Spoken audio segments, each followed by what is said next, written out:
The Pacific sky stretched wide and empty, the kind of empty that made pilots tighten their grip unconsciously on the controls. Lieutenant Robert Hayes felt the weight of that silence wrap around his cockpit as he sat alone above the scattered cloud layers, his P-47 Thunderbolt slicing through the air with a steady metallic hum. He always paid attention to that hum.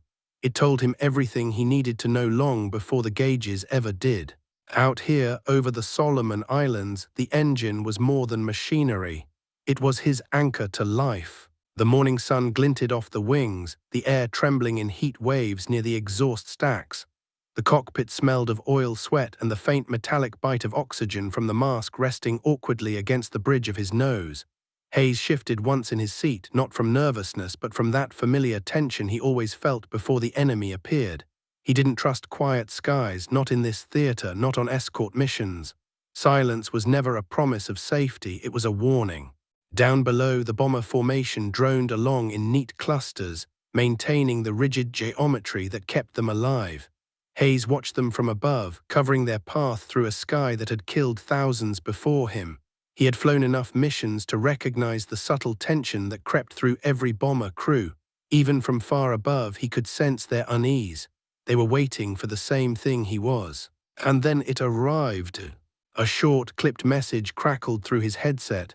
"Bandits, high 2 o'clock. No panic, just focus."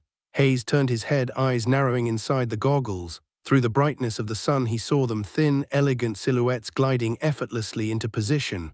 They looked harmless at a distance, almost peaceful, but Hayes knew better. Every pilot who lived long enough learned to fear that shape. The Mitsubishi A6M0. They moved with frightening agility, almost floating on the air. Light, responsive, smooth in every turn. Hayes had seen dozens of them dance through dogfights like acrobats. He respected the aircraft deeply, but he also understood its secret weakness, the one truth that had kept him alive through encounters that should have killed him. The Zero could turn better than almost anything in the Pacific, but it could not dive with the Thunderbolt. Hayes didn't say anything into the radio. He simply nudged the throttle forward and let the P-47's engine rise in pitch. The heavy fighter responded with the solid, confident acceleration he loved.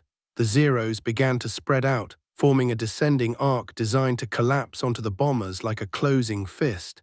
Hayes angled upward, cutting between cloud wisps, ready to intercept. The first Zero spotted him. It peeled away from the formation with a predatory grace that almost made it beautiful.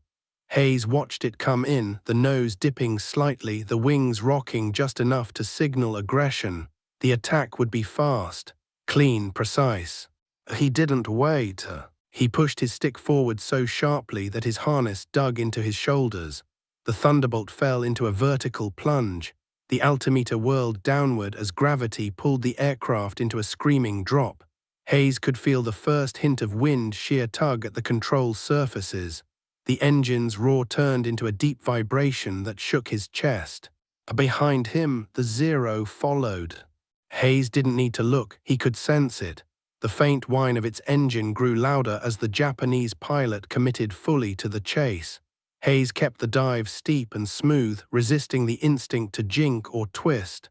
The dive itself was the maneuver, a straight plunge that exploited every structural flaw of the Zero's design. 300 miles per hour. A 320. A 350. The Thunderbolt held together like a brick of steel cutting through the sky. The wind battered the canopy, the frame hummed, but the aircraft remained predictably stable. Hayes felt the compression beginning, that strange heaviness in the stick that signaled the early stages of high-speed airflow distortion. He accepted it. He had flown into it many times. The Zero behind him did not accept anything. It was being forced. 380 miles per hour. The Zero's wings began to flutter, small tremors racing along their length. Hayes didn't have to see it. He knew the signs. The airframe was reaching its limit. At 400 miles per hour, the Zero's entire structure felt like a tight drumskin stretched beyond reason. Its pilot could either pull out or risk losing the wings entirely. The Zero pulled out. Hayes held the dive longer. The ocean expanded in his canopy, a blue wall rising fast. He counted silently in his mind. 1, 2, 3. Then he pulled up with a crushing force that pressed him deep into the seat. His vision strained, his chest tightened, but the Thunderbolt responded, leveling out smoothly just above the surface of the water. He exhaled, quietly, controlled. He climbed again, letting the engine cool as he rose back toward the bombers. Above him, the Zeros that hadn't chased him were beginning their attack run on the formation. Hayes pushed the throttle again, feeling the aircraft surge upward. He angled into the fight. 2 Zeros spotted him immediately. They cut through the air in a synchronized dive, aiming to trap him. Hayes felt the familiar surge of pressure behind his ribs, that instinctive flare of alertness, but he didn't turn with them. He didn't bank away. Instead, he climbed upward just enough to create space beneath him. He could feel the Zeros closing, tightening the angle, preparing for a clean shot. Hayes flipped the aircraft inverted and dove again. The world turned upside down, the ocean appearing above him for a heartbeat before the P-47 plunged downward. The Zeros followed. Their pilots didn't question the pursuit. They trusted the Zero's speed and agility, but dives were never its domain. A 300, a 350, a 380. The Zeros shook themselves apart. Their wings flexed, their gun sights drifted, their firing solutions disintegrated. Hayes held the dive until the ocean rose fast enough to threaten him again, then pulled out with another brutal arc. When he leveled out, both Zeros were peeling away, shaken by the descent. But this time, something else had changed in the sky. A single Zero remained high above the fight. It hadn't chased him, it hadn't turned or dived, it simply watched. Its engine tone was stable, its wings level, its approach deliberate. Hayes felt the hairs rise on the back of his neck. That was no ordinary pilot.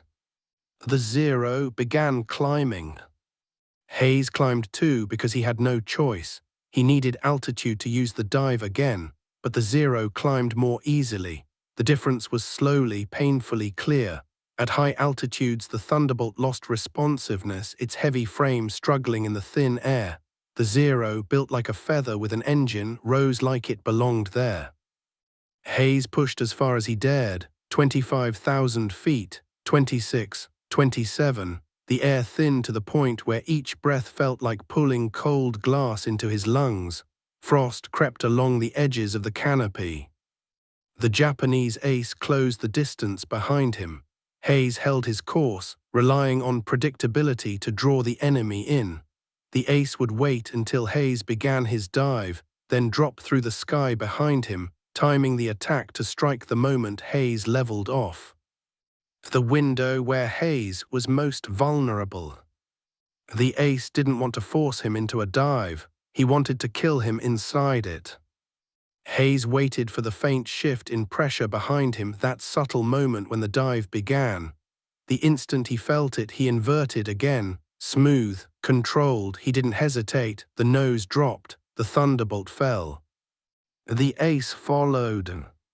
The dive began in silence, the thin air offering little resistance.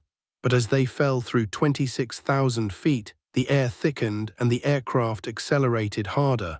Hayes felt the P-47 come alive again, its structure embracing the speeds that would tear the Zero apart. 350 miles per hour. 380. 400. The Zero remained behind him longer than anyone else had. The ace corrected his angle with small, disciplined touches. He held the dive with clarity and skill that defied expectation. Hayes felt a flicker of respect even in the middle of the descent. But physics did not care about respect. At 440 miles per hour, the air over the Zero's wings became unstable. Hayes couldn't see it, but he recognized the moment. The airflow was collapsing. The ace corrected again, but the corrections were too small to matter now. The Zero was fighting the air itself, not the pilot in the P-47. Hayes dove deeper, holding until the margin shrank to a razor. Then he pulled. The G-forces crushed him. His breathing became ragged, vision narrowing. But the P-47 leveled off again, its wings flexing under stress but holding steady. Behind him, the Zero tried to follow. Its wings failed. Not with a dramatic explosion or a burst of debris, just a sudden, violent shudder as the airflow overcame the structure. The aircraft rolled, dipped, and dropped away from pursuit, overwhelmed by forces it could not resist. Hayes didn't look back. He climbed slowly, letting the blood return to his vision, the vibration ease from the controls, and the adrenaline fade from his fingertips. The fight above was breaking apart. The remaining Zeros retreated, the bombers held formation, the escorts regrouped one by one. When Hayes landed and stepped out of his aircraft, the ground crew stared at the Thunderbolt's wings. Fine lines of stress etched the metal like scars. The dive had pushed the aircraft to its limit. Another pilot walked up to Hayes and asked the question that everyone was thinking. "How did you keep surviving them?" Hayes answered quietly, "I went down faster than they could." The pilots who heard Hayes' answer that day did not fully grasp the meaning behind it. They understood the words, not the physics. The mechanics looked over the Thunderbolt and saw stress lines that made them shake their heads. They knew the aircraft had gone beyond safe operating limits, but they didn't yet realize that Hayes hadn't simply been lucky. He had been deliberate. His survival was not chance or instinct, it was knowledge.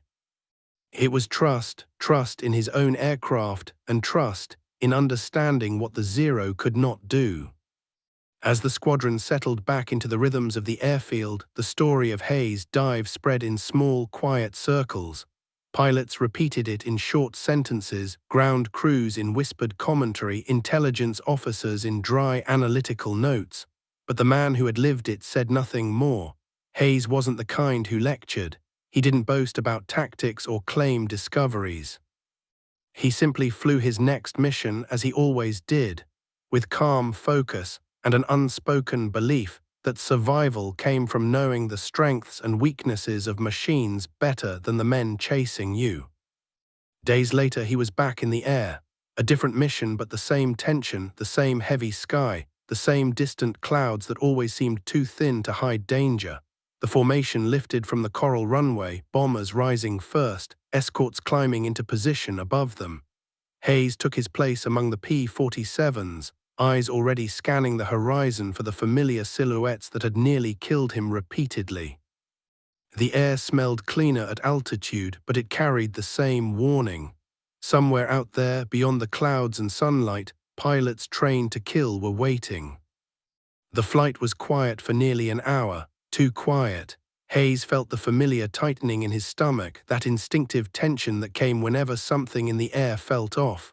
The bomber's engines droned steadily beneath him, forming a rhythm that soothed some pilots but put Hayes on edge. Whenever the sky grew predictable, something unpredictable always broke into it. The warning came as it always did, short and flat-toned through the radio. Contacts high east, that was all. Enough to send every escort pilot shifting slightly, adjusting their grips, checking their gauges. Hayes turned his head and saw them materialize from the pale haze. A dozen shapes spread out, coordinated, intentional. Zeros. They approached differently this time, not from a single descending arc, not in a disorganized rush.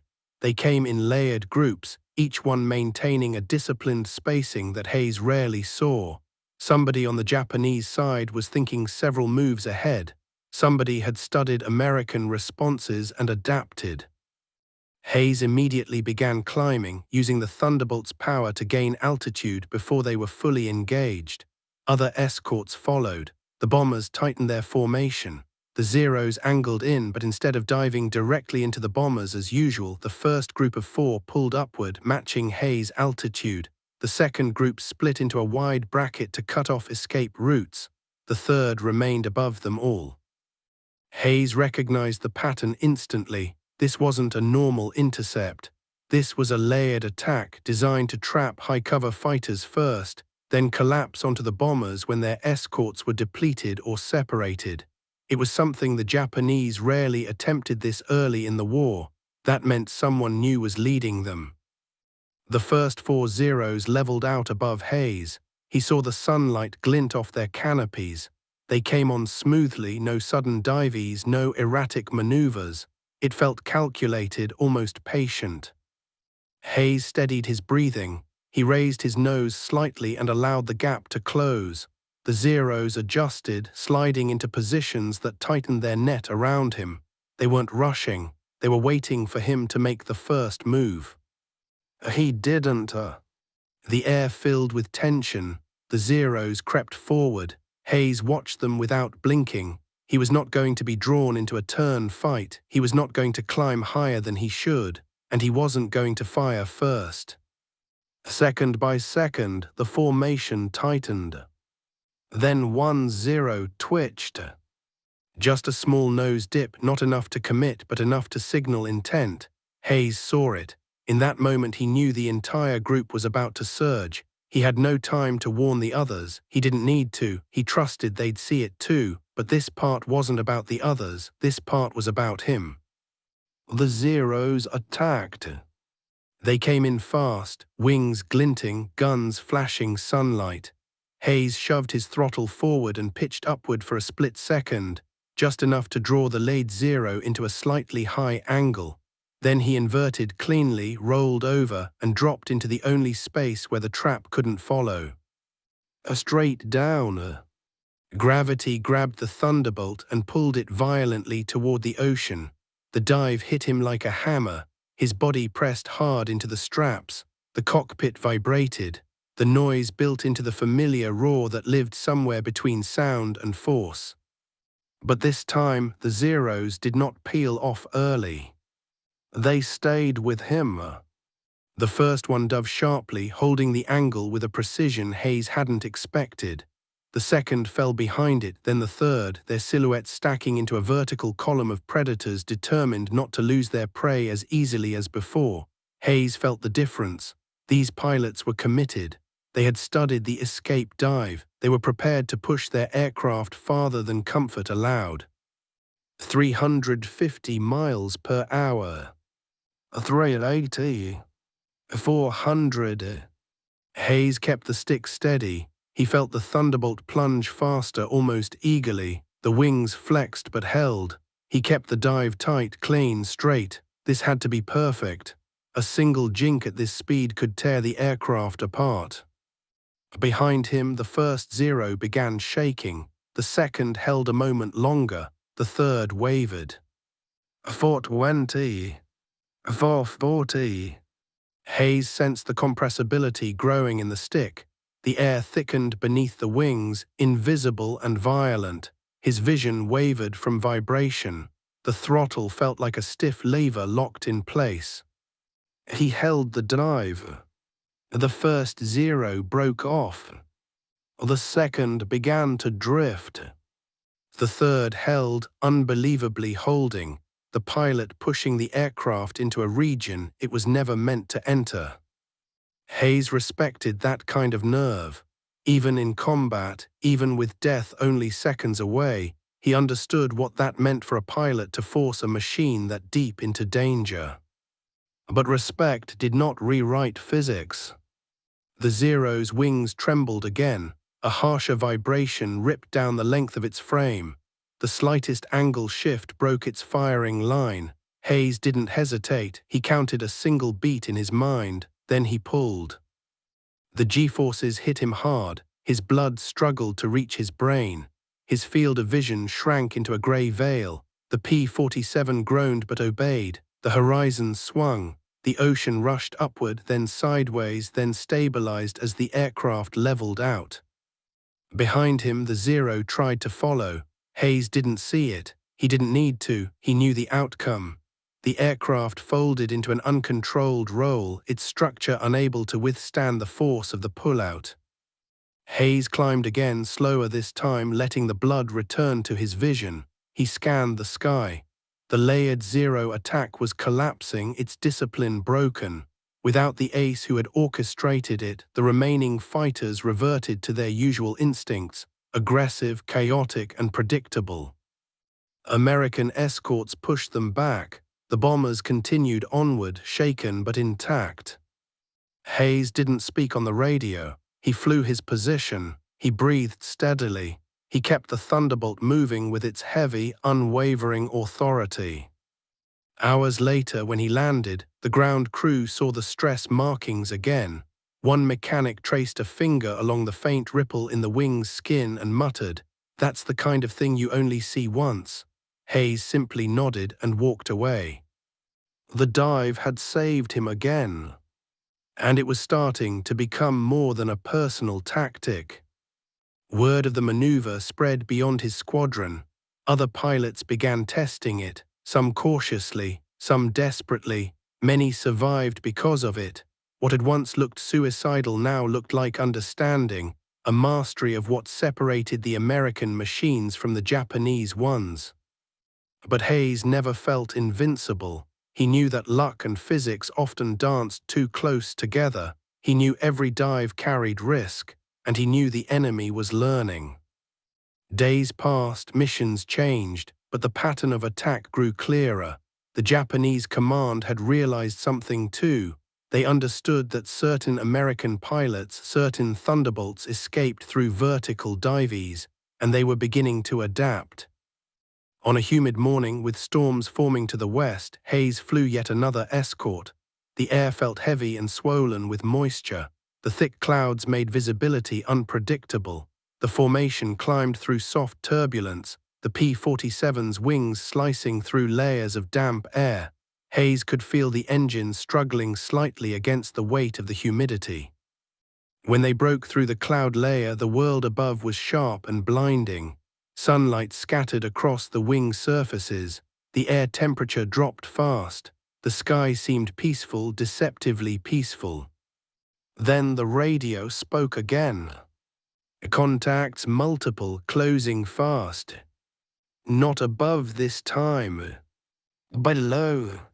Hayes' pulse sharpened. Zeros rarely attacked from below unless they were certain of something. It was rare, it was bold, it was unusual, and unusual always meant dangerous. He looked down and saw them rising, 10, perhaps 12, climbing in a tight formation that mirrored the discipline he had seen from the ace days earlier. They were using a coordinated ascent, something the Zero excelled at due to its lightweight frame.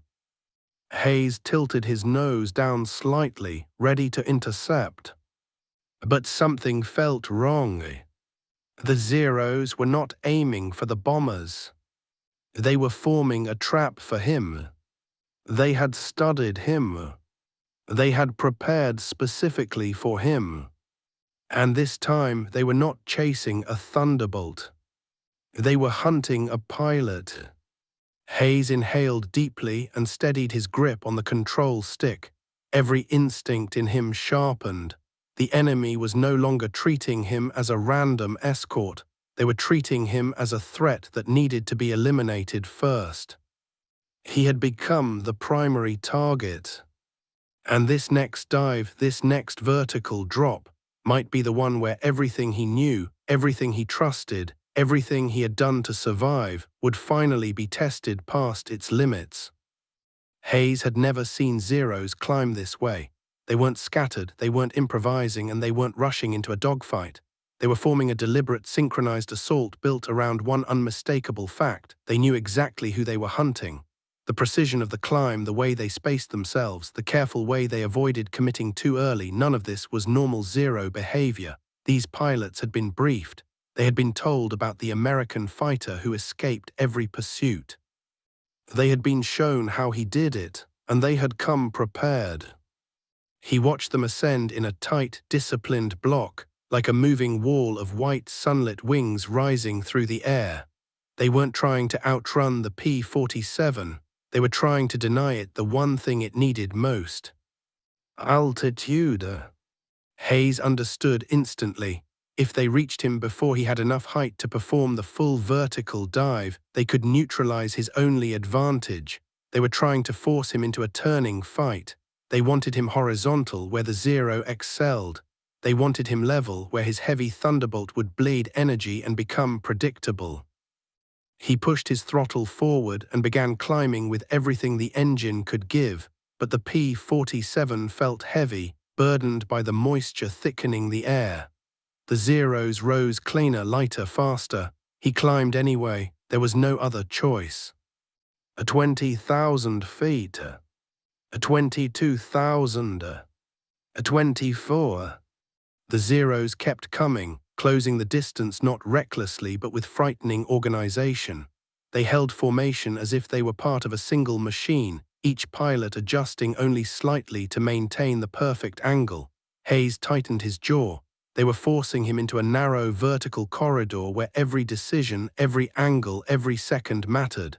The Thunderbolt could outdive anything, but it needed altitude to do it. Without altitude, all he had was weight, and weight alone was not enough to survive. He kept climbing. 25,000 feet. 26. His engine ran hot.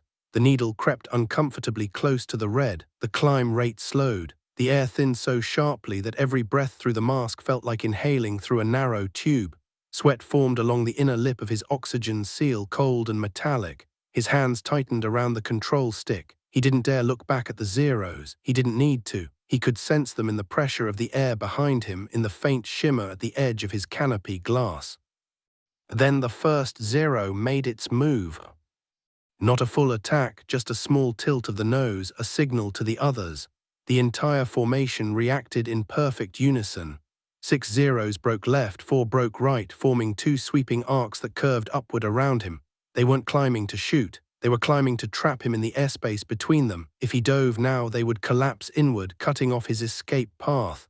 If he kept climbing, they would pin him against the thinning ceiling of the atmosphere. They were trying to deny the dive entirely. Hayes felt a cold thread of understanding wind its way down his spine. They had been briefed about him. They knew his tactic. They knew his limits. They wanted to kill him before he could even begin the descent. He steadied his breathing. He held his altitude at 27,000 feet, letting the engine cool just slightly. He watched the 2 Zero groups widen into a tightening oval around him, closing the gap with disciplined precision. He could not outrun them, he could not outclimb them, and he would not survive any turning engagement they forced upon him. There was only one option left. He had to break the trap before it closed. But he had almost no altitude left to work with. The margin for error was razor thin. One wrong second, one wrong angle, and the dive would kill him before the Zeros did. The Thunderbolt was strong, but it wasn't invincible. Gravity was a weapon he wielded carefully, not blindly. The Zeros tightened their arc. The first few dipped just a fraction, preparing to surge. Hayes felt the shift in the air. The moment had arrived. He inverted. The canopy turned the sky into a blue floor. The ocean rose overhead. Hayes felt the world tilt completely out of balance, and then he pushed the stick forward and dropped. The dive hit with immediate violence. His stomach lifted toward his throat. His harness dug into his shoulders. The Thunderbolt ripped through the thin upper air and accelerated with a force that felt like it was trying to pull the wings off the fuselage. His altimeter spun downward in a blur. The vibration built instantly. The air pressed against the canopy like a solid wall. But this time, the Zeros did not hesitate. All 10 dove after him. Not staggered. Not disorganized. Not reacting to him. They dove as a unit. Hayes felt a flicker of surprise even through the crushing force of the descent. He had never seen Zeros dive in coordinated formation. It went against their doctrine, against their structural caution, against the very way their planes were built. But these pilots were not thinking about doctrine, they were thinking about him. He kept his dive perfectly straight. Any tilt, any roll, any twitch at this speed could turn the Thunderbolt into twisted metal. He needed the cleanest possible line, the steepest possible angle. His only advantage now was raw speed. He pressed his throttle fully forward, feeling the engine scream pushed to its highest limit. 300 miles per hour. A 320. A 350. A 380. The P-47 vibrated violently, but it held. Behind him, the Zeros multiplied in the reflection of his canopy glass, white specks growing larger and brighter as they followed him deeper. Any other day, any other dive, most would have peeled off by now, but today they pushed. 400. 420. The air thickened, the cockpit shook, the stick grew heavier in his grip. His head felt like it was being shoved backward into the seat.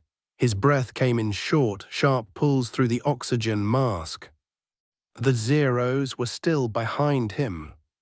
He couldn't see them clearly, but he could see the flash of wings, the glint of sunlight reflecting off canopies, the faint flicker of airframe vibration. They were dangerously close, closer than any Zero had ever been during a dive after him. 440. 460. He felt compressibility forming along the wings.